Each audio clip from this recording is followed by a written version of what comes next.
everyone, and welcome. My name is Dr. Heather Carden. I'm coming to you live from Ask Dr. Heather in my kitchen. So I want to cover a topic pretty quickly today that I have been receiving hundreds, literally hundreds of questions on in the last few weeks. So it is actually ulcerative colitis and Crohn's. It affects more than 1.4 million Americans. We also know new studies show us that 1 in 1,000 children will be expected to have some type of Crohn's or colitis throughout their lifetime, which is absolutely devastating, most of the time onset in puberty. So if you know anyone who is suffering from any type of colitis or Crohn's or diverticulitis, gastritis, leaky gut, I made a list of 25 different gut diseases, but if anyone who's suffering from even things like celiac or wasting diseases, please share this with them. Swipe over right now, share this later. I'll put it on my YouTube channel to share. I will get answering questions later tonight and tomorrow morning, but we're going to stay super targeted. Oftentimes with UC, colitis and Crohn's, there is no hope for it. Sometimes it is an invisible disease until people start wasting away and losing a lot of weight. There are drugs, there are surgeries, but most of the time, according to statistics, there are relapses. So I am going to give you some hope today, some hope for some healing for your body and your gut if you're suffering from colitis or Crohn's. So let's just talk about ulcerative colitis, because that's the questions I'm getting. It is severe inflammation from the large intestine down to the rectum. So it honestly looks like someone who has had poison ivy or had third-degree burns down in their colon. It's very, very painful. It can be very paralyzing, very isolating also as well. And again, because there is no cure, there are some treatments and surgeries which can also be very devastating for people if you have to have a colostomy bag, or if you're worried about when you're going to get caught in the bathroom if you're trying to eat or go out to a nice dinner. So we're going to hack out some few hacks here to help get you started. I do have a link up above because I want to do a very targeted 20 to 25 minute talk. I'm going to be less than 5 minutes tonight, or try to, where we really deep dive into these inflammatory bowel disease. So when we get done, just slip your name right up above and I'll write down that you want to join us for our Zoom. I only have 200 seats. It generally fills up so that we really deep dive into more inflammatory bowel disease. But let's get started with my 5 hacks for ulcerative colitis. So it starts with number 1, eliminating the starchy carbs. Why the starchy carbs? They're harder to be broken down. They actually break down into sugar. When things get stuck in the gut and they can't get broken down, then what happens is they start to ferment. Now, fermentation can be good if it's done in the right place of the colon. It's not good if it's something that cannot be broken down, because that fermentation actually leads to toxins. The toxins cause a whole bunch of gut dysbiosis and imbalance in the gut flora. Then what happens, those toxins actually leach into the bloodstream, which actually leaches into joints and muscles. So oftentimes you'll hear people who said, well, I had ulcerative colitis, now I have rheumatoid arthritis, now I have fibromyalgia, because all those toxins in our gut are actually leaking over. So number 1, eliminate all starchy carbs. And then number 2, this is still number 1, so grains like potatoes and corn and rice and sweet potatoes, some of those sweeter squashes need to be eliminated because they're too hard for the body to break down. We also want to have you eliminate lactose, which is sugar milk. That also causes a lot of dysbiosis in the gut. So things like milk and ice cream, commercial products oftentimes are made with lactose, which can cause a lot of imbalance in the gut and get stuck inside those gap junctions in the gut. Also, forget about soy. It's an anti-nutrient. It doesn't have any nutritional value. It's just an extra additive, so to speak, or another burden for your gut to try to break down.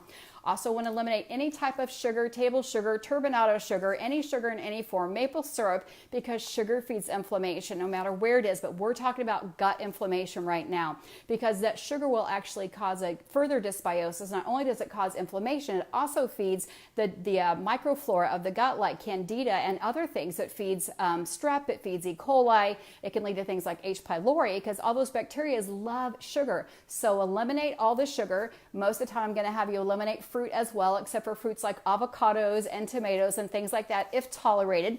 Number 2, get rid of the gluten. Gluten is the gluey component of wheat. Everyone seems to think that just bread is gluten. It's not that. Gluten is actually the protein that helps hold the wheat together. That's why if you try to ever bake with rice flour and not put it in a binder, it doesn't stay together very well. But you want to get rid of the gluten because it gets stuck inside the gut in those gap junctions. So gluten is going to be rye and barley, wheat, durum wheat, all those semolina, those are all types of wheat you want to eliminate because it further processes, breaks down into those toxins in the gut. You also want to eliminate, we're hearing a lot about more of this on the news from commercials, is alpha-1 beta casein dairy. We're finding that casein, which is a milk protein, or the alpha-1 beta casein dairy, is actually acting like gluten in the gut and getting stuck and turning into fermentation and toxins in there. Now, if you do want to do some dairy and you tolerate dairy, then I'm going to suggest that you do something raw, something organic, something local, and something more like ghee or butter or something made from sheep or goat milk. We know goat milk has 23 enzymes similar to human breast milk versus cow's milk. So if you tolerate milk or did before you got diagnosed with UC or colitis, then if you're going to do it, then actually do something like butter or ghee, or again, use a little bit of goat or sheep and just listen to your body. The more inflamed you are, the less your body is going to be able to tolerate. Number 3, my favorite, is bone broth, which is God's Gatorade. If someone is super inflamed, they can't tolerate any food at all, it's going right through them, they're having bloody stools, oftentimes the healthcare practitioner, the first thing we start with is we've got to slow the gut down and make sure the gut stays hydrated. So bone broth can actually be more beneficial than water because it has all of the collagen in there, which actually helps heal those tight junctions in the gut. It helps line the gut lining, it calms, it soothes it down. A lot of macronutrients, not just the healthy fats in the bone broth, but the collagen. Then if you're using it with herbs like rosemary and other things, you're still going to get, or curcumin or turmeric, you can put that in your bone broth. I've got recipes on my blog and also on my Facebook channel, which is Ask Dr. Heather. So definitely want to do a whole bunch of bone broth the first 3 to 5 to 10 to 14 days, and then at least once or twice a day, every day afterwards, because that's going to give you the trace minerals and micronutrients that your body needs that's normally lost through the weight loss and through the muscle wasting and through the chronic bowel or visits to the bathroom. Number 5 is going to be essential oils. I know everyone thinks this is kind of funny, but we're going to talk about healthy fats because we've taken away the garbage, the starchy carbs, the gluten, the sugars, the fruit that cause inflammation, but we've got to make sure your body's getting a good fuel source. Oftentimes people experience panic, they experience anxiety, they experience depression because there's more nerves in our gut than our spinal cord. So if the gut is irritated up to the point of poison ivy or like a 2nd or 3rd degree burn, and you don't know when you're going to have to go to the bathroom or what your body's going to tolerate or when you're going to eat, then you're panicking because you see your body, dropping 5 to 10 pounds, and then you go to the doctors and they don't have anything, and this medication doesn't work, and that doesn't work, and another surgery, and seeing tons and tons of doctors, which mostly happens with people with ulcerative colitis because it's not really diagnosed super early. It generally waits till someone's in a pretty inflammatory state. So use essential oils like lavender and chamomile on the outside of the body to help calm down the body because it's all natural. I also like using, and you can use this orally if you're going to use some herbs, is you can use some boswellia, frankincense, peppermint, rosemary, all those can be taken internally. Again, think of our guts, got more nerves in there, and you've got to calm down the nervous system. We know for a normal person, if they get nervous or have a stressful time, they can just get no more ulcers. But with ulcerative colitis, it's an autoimmune inflammatory disease. So we just want to calm everything down. So you can drink some chamomile tea. You can use essential oils on your body, on some acupuncture points, inside a bath as well. So that's number 4. Number 5 is healthy fats. Think if you had super dry skin or you had a burn, what would you want to do? You want to do something like aloe or coconut oil on top of that. So adding 2 to 4 tablespoons of healthy fat is going to give your body energy. It's going to calm down and soothe the gut. It's going to be a slower absorption time because carbs, we said eliminate those because they get stuck in the gut and they ferment into toxins. We know that doesn't help them with fat because it doesn't require any insulin. It's a slower digestive process. It helps coat the gut from the mouth to the toilet, specifically in the large intestine and the rectum area where UC is mostly affected. So we want to do things like coconut oil, coconut milk, coconut cream, avocado oil.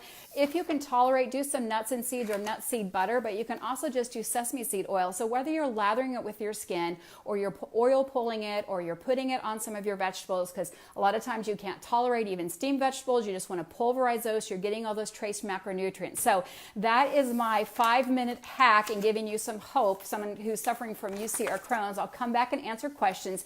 So number 1, eliminate all the starchy carbs. They get stuck in the gut, they turn into toxins, they leak into the bloodstream, and they cause further inflammatory disease. Number 2, get rid of the gluten and the alpha-1 beta casein protein. It causes toxins and gets stuck in the gut. Tons of inflammation. You can read the Grain Brain book, is also a great book to read. Number 3, go for the bone broth, 2 to 4 cups a day or more if you want, because you've got to get the nutrients back in your body.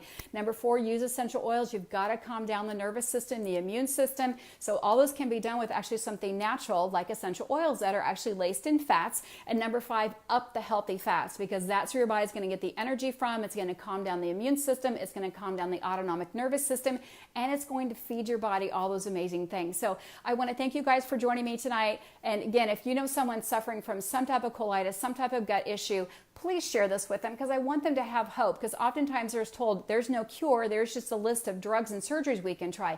Give them hope. There's tons of stories out there of people's gut healing themselves, right? The body has a capability, but it's got to be given the right situation. So I'm not talking about the mental, emotional side of it. We're really talking about just a straight food and energy resource of it. There is a Google Docs link above. I am going to be doing about a 20 to 25 minute presentation on all sorts of gut issues, whether that be celiac, ulcerative colitis, irritable bowel, eosinophilic esophagitis, diverticulitis, Crohn's, ulcerative colitis, inflammatory bowel issues. So please put your name up above if you want to see information about that Zoom. I do Zooms privately, so if you have questions, you're protected. Your name's not out all over there. So just drop your email up above. And as always, if you're brand new, you can go right to my blog, which is AskDrHeather.net. You can download your guide to start your day in the right way. There's an amazing food list that's autoimmune friendly, a nice keto food list, grocery list you can choose from, and some amazing breakfast. The chia puddings in there, somebody mentioned up above. So thank you guys for joining me. Keep your questions coming, because you inspire me to be a better physician, to be a better influencer,